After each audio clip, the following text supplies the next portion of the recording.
ಪ್ರಜಾಪ್ರಭುತ್ವ ಹಬ್ಬದ ಫಲಿತಾಂಶಕ್ಕೆ ಕೌಂಟ್ ಡೌನ್ ಶುರುವಾಗಿದೆ.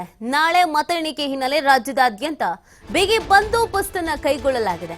ಮತ ಎಣಿಕೆ ಕೇಂದ್ರಗಳ ಸುತ್ತಮುತ್ತ ಬಿಗಿ ಭದ್ರತೆಯನ್ನ ಕೈಗೊಳ್ಳಲಾಗಿದೆ. ಬೆಂಗಳೂರಿನಲ್ಲಿ ಭದ್ರತೆಗಾಗಿ 2400 ಪೊಲೀಸರ ನಿಯೋಜನೆಯನ್ನು ಕೂಡ ಮಾಡಲಾಗಿದೆ. ನಾಳೆ ಮತ ಎಣಿಕೆ ಇರುವಂತ ಹಿನ್ನೆಲೆಯಲ್ಲಿ ಮತ ಎಣಿಕೆ ಕೇಂದ್ರಗಳ ಸುತ್ತಮುತ್ತ ಬಿಗಿ ಭದ್ರತೆಯನ್ನ ಕೈಗೊಂಡಿರುವಂತದ್ದು. ಸುಮಾರು 2400 ಪೊಲೀಸರ ನಿಯೋಜನೆಯನ್ನ ಮಾಡಲಾಗಿದೆ.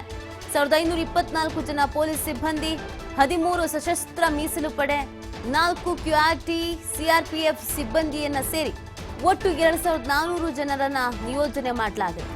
ನಾಳೆ ಬೆಳಗ್ಗೆ 6 ಗಂಟೆಯಿಂದ ರಾತ್ರಿ 12 ಗಂಟೆವರೆಗೂ 144 ಸೆಕ್ಷನ್ ಅನ್ನ ಜಾರಿ ಮಾಡಲಾಗಿದೆ. ನಿಷೇಧಾಜ್ಞೆಯನ್ನ ಜಾರಿ ಮಾಡಲಾಗಿದೆ. 144 section. Saint Joseph, Mount Carmel, SSMRV ಕಾಲೇಜಿನಲ್ಲಿ ಮತ ಎಣಿಕೆ ಇದೆ. ಹಾಗಾಗಿ ಅಲ್ಲೆಲ್ಲ ಹೆಚ್ಚಿನ ಭದ್ರತೆಯನ್ನ ಕೈಗೊಳ್ಳಲಾಗಿದೆ. ಭದ್ರತೆಗೆ ಅಂತಾನೆ ಹೆಚ್ಚಿನ ಪೊಲೀಸರನ್ನ ನಿಯೋಜನೆ ಮಾಡಲಾಗಿದೆ.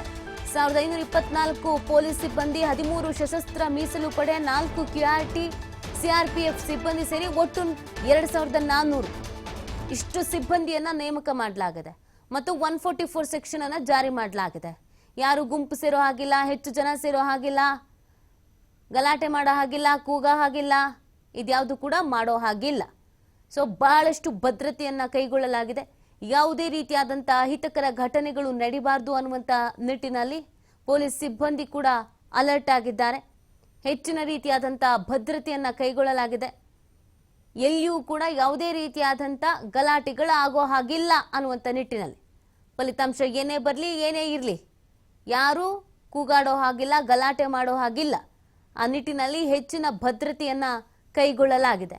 ಇನ್ನು ಮತ ಎಣಿಕೆ ಮಾಡುವಂತ ಕೇಂದ್ರಗಳ ಸುತ್ತಮುತ್ತ ಕೂಡ ಹೆಚ್ಚಿನ ಅಲರ್ಟ್ ಅನ್ನ ಮಾಡಲಾಗಿದೆ. ಪೊಲೀಸರನ್ನ ನಿಯೋಜನೆ ಮಾಡಲಾಗಿದೆ.